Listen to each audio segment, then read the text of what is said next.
प्यारे बच्चों, जैसा कि आपके पिछले कार्यपत्रक 8 में आपने वसंत पुस्तक की पाठ 3 हिमालय की बेटियां पर आधारित गद्यांश पढ़ा था, उसी में आपने पाठ का सार भी समझा था।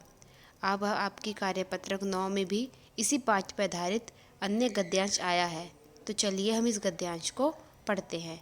खेलते खेलते जब ये जरा दूर निकल जाती हैं तो देवदार, चीड़, सारो, चिनार, सफ़ेदा, कैल के जंगलों में पहुंचकर शायद इन्हें बीती बातें याद करने का मौका मिल जाता होगा।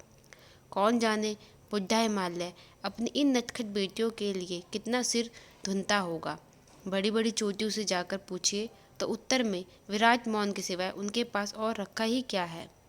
सिंधु और ब्रह्मपुत्र ये ऐसे दो नाम हैं जिनके सुनते ही रावी, सतलुज, व्यास, चिनाब, काबुल, कपीशा, गंगा, यमुना, सरयू, गंडक, कोसी आदि हिमालय की छोटी बड़ी सभी बेटियां आंखों के सामने नाचने लगती हैं। वास्तव में सिंधु और ब्रह्मपुत्र स्वयं कुछ नहीं है। दयालु हिमालय के पिघले हुए दिल की एक एक बूंद ना जाने कब से इकट्ठा होकर इन दो महानदों के रूप में समुद्र की ओर प्रवाहित होती रही हैं। कितना सौभाग्यशाली है वह समुद्र जिसे पर्वतराज हिमालय की इन दो बेटियों का हाथ पकड़ने का श्रेय मिला है। जैसा कि आपने पिछले कार्यपत्रक में भी बेटा जाना था कि इस पाठ का नाम ही हिमालय की बेटियां है। हिमालय की बेटियां इसलिए रखा गया है क्योंकि हिमालय पर्वत जब पिघलता है तो उसमें से निकलने वाला पानी नदियों के रूप में हमारे पूरे भारतवर्ष में बहता है। तो लेखक ने उसे, चाहे और लोग उसको माँ मानते हों, लेकिन लेखक ने उसे हिमालय की बेटियों के रूप में देखा है।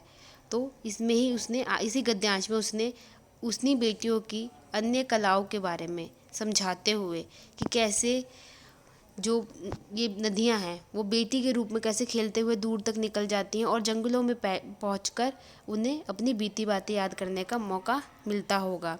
और बुढ़ा हिमालय जो है वो सिर्फ अपनी इन बेटियों की नटखटपन को देखता रहता है। और जब उनसे पूछा जाता है तो क्या उसमें क्या होता है, उत्तर में कुछ नहीं मिलता सिवाय मौन के। मौन मतलब चुप्पी के। ठीक है, आगे इसमें बताया गया है कि इन सिंधु और ब्रह्मपुत्र ये दो नाम हैं जिनके सुनते ही इन्हीं दोनों नदियों में से रावी, सतलुज, व्यास, चिनाब, काबुल, कपीशा, गंगा, यमुना, सरयू, गंडक, कोसी आदि हिमालय की छोटी और बड़ी सारी की सारी नदियाँ निकलती हैं। और ये सिंधु और ब्रह्मपुत्र के क्या है, कुछ नहीं है। लेखक के अनुसार क्या है, कुछ नहीं है। सिर्फ क्या है, हिमालय जो पिघला है तो उसकी एक एक बूंद से इकट्ठा हुई वो दो महानदों के रूप में आगे समुद्र में जाके प्रवाहित होती है। और उन्होंने समुद्र को क्या माना है, समुद्र को उन्होंने बेटी का पति के रूप में प्रदर्शित किया है कि उसने समुद्र, जिसने पर्वतराज हिमालय की दोनों बेटियों का हाथ पकड़ा है, यानी कि वो दामाद के रूप में बताया गया है समुद्र को। अब हम इसके प्रश्न देखते हैं। प्रश्न 1 है, खेलते खेलते यह नदियाँ किन पेड़ों के जंगलों में पहुंच जाती है। तो इसका उत्तर सबसे ऊपर ही है कि खेलते खेलते यह नदियाँ देवदार, चीड़, सारो, चिनार, सफ़ेदा, कैल के जंगलों में पहुंच जाती हैं। प्रश्न 2 है, सिंधु और ब्रह्मपुत्र के अलावा और किन किन नदियों के नाम बताए गए हैं। तो सिंधु और ब्रह्मपुत्र के अलावा कौन कौन सी हैं, रावी, सतलुज, व्यास, चिनाब, काबुल, कपीशा, गंगा, यमुना, सरयू, गंडक, कोसी आदि। तीसरा प्रश्न है, सिंधु और ब्रह्मपुत्र क्या विशेषता बताई गई हैं।